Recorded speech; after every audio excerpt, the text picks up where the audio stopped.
Hello and welcome to Coffee with the Dean, a series for Lent in the year 2022. I'm Leanna Fuller, Interim Academic Dean here at Pittsburgh Theological Seminary.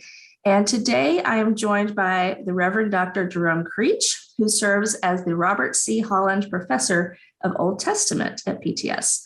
Jerome, it's great to be in conversation with you today. Thanks. Thank you for the invitation. Good to be here. Welcome. So as is our custom, our discussion today will focus on the lectionary readings for the week, which include Isaiah 43, 16 through 21, Psalm 126, Philippians 3, 4b through 14, and John 12, verses 1 through 8.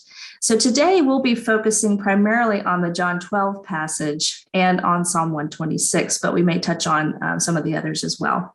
So Jerome, I'm just going to jump right in and start asking you the questions that we had prepared.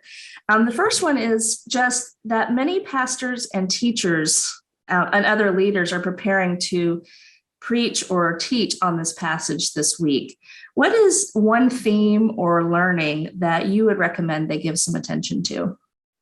Yeah, thanks. This is a wonderful set of passages for this Sunday. Maybe no surprise. Let me start with a couple of lines from Psalm 126 and to say something about what I think is a primary theme for this season and for this Sunday. The final two verses of the psalm: may those who sow in tears reap with shouts of joy. Those who go out weeping, bearing the seeds of sowing, shall come home with shouts of joy, carrying their sheaves. So it seems to me a big theme in this season is that we have weeping and we have shouts of joy. Mm-hmm. And we can't have one without the other. We are looking forward to Easter, to celebrating the resurrection, but that doesn't mean anything unless we've had Lent and Good Friday. Mm. And these passages for this week really give us both of those. The psalm does, and I'll say more about that in a little bit.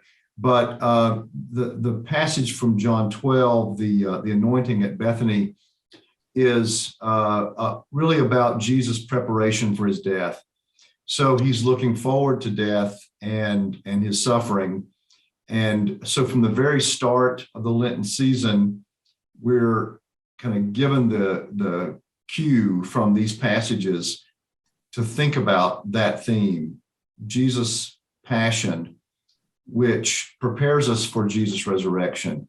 And both texts really help us anticipate that. So I would say that's one big thing for this season that we do see in both of these texts that are given to us in the lectionary. Great, thank you. That's really helpful. So you were just talking about the John 12 passage. So I'm going to just invite us to kind of go a little bit deeper with that one for a minute. The story of Mary anointing Jesus' feet, when you read it, it really does engage the senses. You know, there's the scent of the perfume, the physical touch, the wiping of his feet with her hair, as it's described in the text. Yeah. The pandemic has removed many forms of physical touch for many of us. And a common side effect of the COVID-19 virus in many people is loss of smell and taste. So what would you say is the spiritual significance of engaging our senses as humans, especially when we're thinking about this passage? Yeah, I think that is a really important part of this passage. Let me say first, I think it helps us to read this passage in light of the other two accounts of anointing, one in Mark and one in Luke. The one in John is unique, and a preacher would do well to focus on the particularities of this, but there's some things in the other two passages that help us. And I want to get back to the sense of smell, especially in a second, but I think there's something important from Mark. Mark's account is really a coronation. The anointing is the anointing of Jesus' head, and that clearly is a kind of coronation scene, as we see in a number of ways in the Gospels, symbols for Jesus being recognized as a royal figure. In John, it's different. In John, it's preparation for his death. for his burial, anticipating his suffering and death. The perfume, however, is interesting in the way it fills the house. Mark's passage focuses on the woman's deed for Jesus and how it would be remembered. In John, the woman is named, and somebody who's well known in the Gospel of John, and her brother has been raised from the dead, the previous chapter. The rabbis had a saying that perfume that fills the house is kind of like a great name that fills the earth. And so I think the symbolic significance here is that the perfume filling the house is like the gospel filling the world. It's not something that's contained, and it is something that's experienced with all the senses as well. But the spread of it, which can only be known through the senses, through smell, through taste and touch, is something that really stands out in this passage. So it's a beautiful feature, I think, of John's account of the anointing at Bethany. And the smell is something we should pay attention to, at least for that reason, if not more. Mm-hmm. Yeah, there's so many things about those aspects of the story that are really striking to me, in terms of sort of the boldness too of Mary, in doing this, and sort of the impact it has on the people who are witnessing it, right? Yeah. Which reminds me a little bit of the point you were just making about, the perfume filling the air kind of can be a metaphor for the gospel spreading throughout the world. And I often think about, Mary as kind of or in other stories, in other versions, the woman, we don't always have a name for her, but her witness, right? Her witness to her relationship with Jesus is very powerful. And that kind of made me think of that when you were talking about the perfume. Yeah, I think that's one of the connections to the unnamed woman in Mark, who at the end of the account says she will be remembered. Well, what she did was remembered for sure, right. and the proclamation. I think too the image of Mary wiping Jesus' feet with her hair is remarkable. That's a parallel to Luke's account, where the woman is presented specifically as a sinner, and she washes his feet with her tears. Both of these scenes, Luke and John, highlight the humility of the one who recognizes Jesus, and she's the only one in the scene who gets it. Jesus' identity, what he's about to face. It's anticipated in both cases by this woman. Different identity of the specific identity of the woman, but they both become models for us for how we stand before God, stand before the crucified Christ. And that, I think those are important aspects of this story. Absolutely. So let's move now to another passage, which I'm sure you have a lot of thoughts about, since it's a psalm, and I know that the Psalms are one of your areas of specialty. So this one is Psalm 126 that's assigned for this week. You already shared a little bit of the language of that psalm with us earlier. This psalm reflects on what God has already done and then looks ahead to the promise of what God is yet to do. How would you say that reading this Song of Ascent, which is sort of a more technical phrase, I guess, describing this kind of psalm, how would reading this kind of a psalm during Lent help us prepare for Christ's death and resurrection? Yeah, I think that's a really good question. I think, first of all, as you noted, we have two statements about the fortunes of Zion being restored. Mm-hmm. And there's some debates about how we ought to translate those two. I think the New RSV does get it right in saying first, this has happened, And then in the second case, this is something we long for.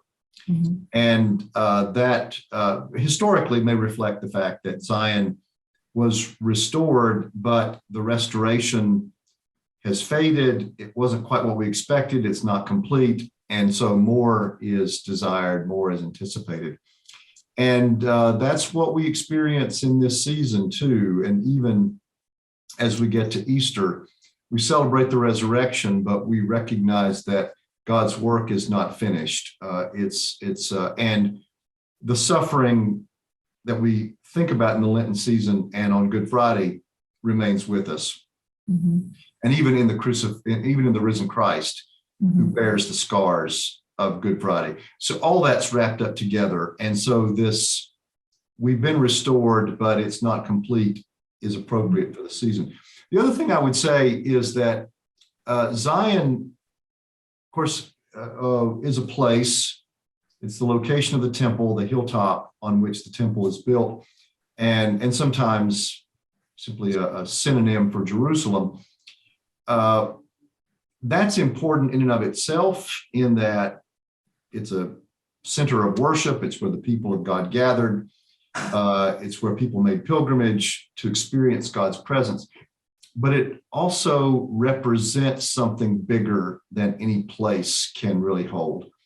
And that is, it represents the reign of God in the world, the experience of God's work for justice and righteousness, which is never realized completely in our lives together, but it's something we know will characterize the final appearance of the kingdom of God. So Zion represented that, and so the loss of it and the dream of the restoration of it was more than just rebuilding a temple or a city. It was really about the reestablishment of the awareness of the reign of God. We see in the New Testament that Jesus comes to embody all of that expectation. And so we can acknowledge that without diminishing the historical importance of Zion and what went on there. The expectations of God's reign, which were celebrated and anticipated there, we see in Jesus. Mm-hmm. And so we can see these two coming together in really important ways. So mm-hmm. the psalm points us forward to that as Christians, that we can read restoring the fortunes of Zion as both something that's historical, but something that transcends history as well, something that is all wrapped up in the coming of God's kingdom, ushered in by Jesus Christ.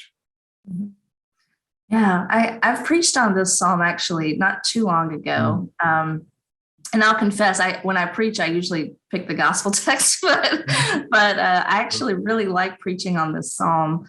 And one of the things that struck me the last time I preached on this was sort of the agricultural sort of images. You know, there's a lot of things in there about reaping and sowing and carrying sheaves of wheat, you know, at the end. Right. And one of the things that got me thinking about as I wrote that sermon was the ways in which gardening and farming involves so much kind of trust. You know, you put the seed in the ground, you do everything you can to water it, take care of it.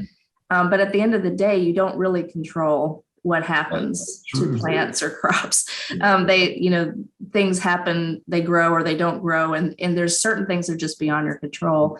And I wonder if there's something in that too, that speaks to this theme that you were talking about with the kingdom of God, you know, that it's not just about restoring the fortunes of Zion as a historical thing, but that the kingdom of God is always kind of already and not yet. It's sort of like growing under the earth, like a seed, right? It's beyond our capacity to control.